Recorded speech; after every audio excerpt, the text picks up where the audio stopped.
ഒരാളെ ആഗ്രഹിച്ചു തുടങ്ങുമ്പോൾ നമ്മുടെ സന്തോഷങ്ങൾ അയാളുടെ ശരീരവുമായി തുന്നിച്ചേർക്കപ്പെടും. നമ്മൾ നമ്മളല്ലാതെ മാറും. ആഗ്രഹങ്ങളുടെ സേവകർ മാത്രമായി മാറും.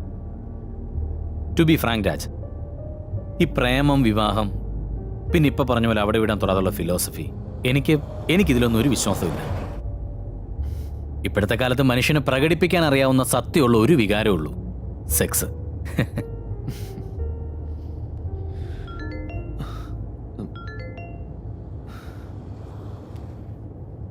ജീനയുടെ മെസ്സേജ്.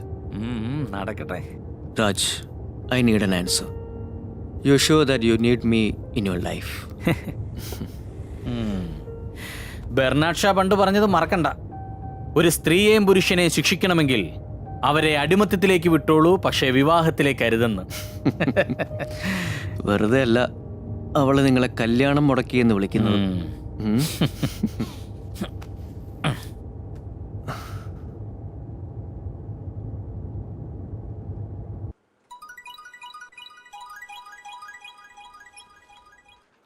ഹായ് സർ, ഞാൻ സ്വപ്നയാണ്. ഹായ് സ്വപ്ന, എന്തുണ്ട് വിശേഷം? ജീന എവിടെ? ഒന്ന് ഹോൾഡ് ചെയ്യൂ സർ, ഈവനിങ് ന്യൂസ് ഇപ്പൊ കഴിഞ്ഞേ ഉള്ളൂ. ഓക്കെ. ഷൂട്ടിംഗ് ഒക്കെ എങ്ങനെ പോകുന്നു സർ? നന്നായി പോകുന്നു, താങ്ക് യു. ഞാൻ ജീനയ്ക്ക് കൊടുക്കാം. രാജ് കാർത്തിയ. ആ രാജ്, എന്തു പറ്റി ഒരു ഭീകര മെസ്സേജ്? ഇതിലും ഭീകരമായതൊന്ന് അയക്കാൻ തുടങ്ങിയതാ. എന്താ അത്? Are you going to marry me or not? എന്നിട്ട് എന്താ അയച്ചില്ല? ആദ്യ സിനിമ ചെയ്യുന്ന ഫിലിം മേക്കറെ വർക്കിനിടയിൽ അത്രയ്ക്കങ്ങ് ഡിസ്റ്റർബ് ചെയ്യണ്ടെന്ന് തോന്നി. വിവാഹം വേണമോ വേണ്ടയോ? എൻ്റെ ജീന, നിനക്കറിയില്ലേ, ഇതേ ചോദ്യത്തിന്റെ പിന്നാലെയുള്ള യാത്രയിലല്ലേ ഞാനും ഇപ്പോൾ. ഖാദറിനെയും ജമീലയും പോലെ ഇതൊരു ഭംഗി അവരുടെ ലൈഫിന്. നമുക്കും അങ്ങനെയൊക്കെ സ്വപ്നം കണ്ടൂടെ മോശേ? നോക്കൂ ജീന, പ്രേമിക്കുമ്പോൾ പങ്കാളിയുടെ ഏറ്റവും നല്ല വശം മാത്രമാണ് നമ്മൾ കാണുന്നത്. ഒരാളുടെ ഗുണങ്ങളെ ഇഷ്ടപ്പെടാൻ ആർക്കും സാധിക്കും. പക്ഷേ പാർട്ട്ണറുടെ കുറവുകളെ, സ്വഭാവത്തിലെ പോരായ്മകളെ സ്വീകരിക്കാൻ കഴിയുമോ എന്നതാണ് ചോദ്യം. അങ്ങനെ എന്തെങ്കിലും എനിക്ക് കണ്ട കാർത്തിക് തുറന്നു പറഞ്ഞൂടെ? ജീന, ഇത് മാത്രമാണ് നിന്റെ കുഴപ്പം. ജനറലൈസ് ചെയ്ത് എന്തെങ്കിലും പറഞ്ഞാൽ പെട്ടെന്ന് അതിനെ പേഴ്സണലൈസ് ചെയ്യും. നിന്നോട് ഇഷ്ടക്കുറവുണ്ടായിട്ടൊന്നുമല്ല. You are the best I can get. പിന്നെന്താ? സിനിമ, അത് മാത്രമാണ് ഇപ്പൊ എൻ്റെ മനസ്സിൽ. ഏതാ അടുത്ത കഥ? Darussalam. Do you know the meaning? ശാന്തിയുടെ സങ്കേതം. മറന്നുപോയോ നമ്മുടെ വീടിനും ആ പേരിടാന്ന് പറഞ്ഞത്? യുനോ ജീന, ഈ ഖാദറിൻ്റെയും ജമീലയുടെയും കഥ ചിത്രീകരിക്കുമ്പോൾ എഴുതി പൂർത്തിയാക്കിയ ഒരു തിരക്കഥയുടെ പിൻബലമുണ്ടായിരുന്നു എനിക്ക്. തിരക്കഥയോ സ്റ്റോറി ബോർഡോ ഇല്ലാതെ ജീവിച്ചിരിക്കുന്ന കഥാപാത്രങ്ങളോടെ വേണം അടുത്ത കഥ പറയാൻ. A kind of recreated reality. അതിലൊരു കഥാപാത്രം ഈ സംവിധായകൻ തന്നെയാണല്ലോ. 2 വർഷങ്ങൾക്ക് മുമ്പാണ് ഞാൻ അവരെ പരിചയപ്പെടുന്നത്. മേജർ ഫ്രെഡറിക് മുകുന്ദനും അദ്ദേഹത്തിൻ്റെ സുന്ദരിയായ ഭാര്യ റീത്തയും. റീത്തയുടെ അർത്ഥനിമീലിത മിഴികളിലൂറും അശ്രുബിന്ദുവിനെ കുറിച്ചൊക്കെ പറഞ്ഞത് ഞാൻ മറന്നിട്ടില്ല. ആ കണ്ണുകൾക്ക് പിന്നിലെ വശ്യ സൗന്ദര്യം നോക്കി നിന്നാൽ റെഡി ടു സറണ്ടർ എന്നല്ലാതെ ഒരു പുരുഷന് മറ്റൊന്നും പറയാനാവില്ല എന്ന് പറഞ്ഞതും ഞാൻ മറന്നിട്ടില്ല.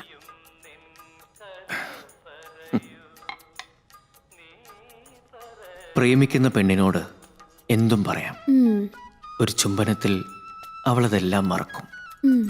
പക്ഷേ കല്യാണം കഴിക്കാൻ പോകുന്ന പെണ്ണിനോട് എല്ലാം ഒന്നും പറയരുത്. ചുംബിച്ചു മടുക്കുമ്പോൾ അവളതെല്ലാം ഓർക്കും. സിനിമയെക്കുറിച്ച് പറ.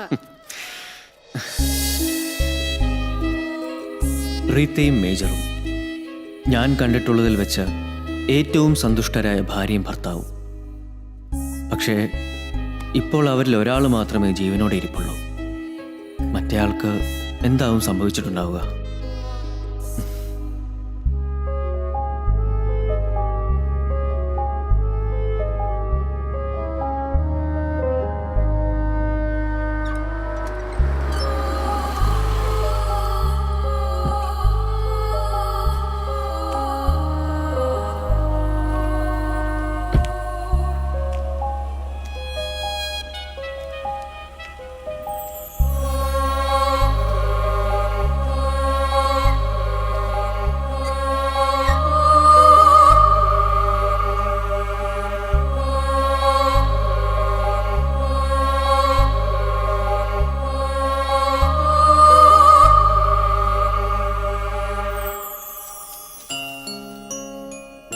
Merry Christmas.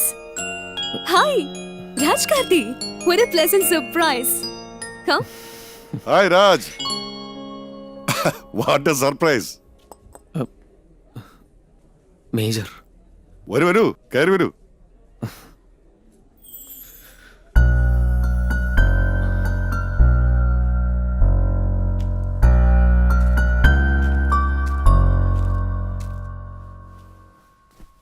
പഴയ സുഹൃത്തുക്കളാരും വരാറില്ല. റീത്ത മരിച്ച പിന്നെ വീട്ടിൽ ശബ്ദമില്ല. സംസാരിക്കാൻ പറ്റിയ ആരെങ്കിലും വേണ്ടേ? 24 കൊല്ലം ജീവിതം പങ്കിട്ടൊരു സ്ത്രീ മാത്രമായിരുന്നില്ല എനിക്ക് റീത്ത. അങ്ങയുടെ ദുഃഖം എനിക്ക് മനസ്സിലാവും. പക്ഷെ മേജർ, എൻ്റെ നഷ്ടം താങ്കൾക്കറിയില്ല. ഞാനൊന്ന് കുളിക്കാൻ തുടങ്ങുമായിരുന്നു. If you don't mind. It's okay major, you carry on. കുടിക്കാൻ ചായയോ കോഫിയോ? ഒന്നും വേണ്ട. എന്തിനും ഇപ്പം ഞാൻ മാത്രമേ ഉള്ളൂ, തികച്ചും തനിച്ചായി. വായിക്കാൻ books? I'll be happy being myself alone. Okay.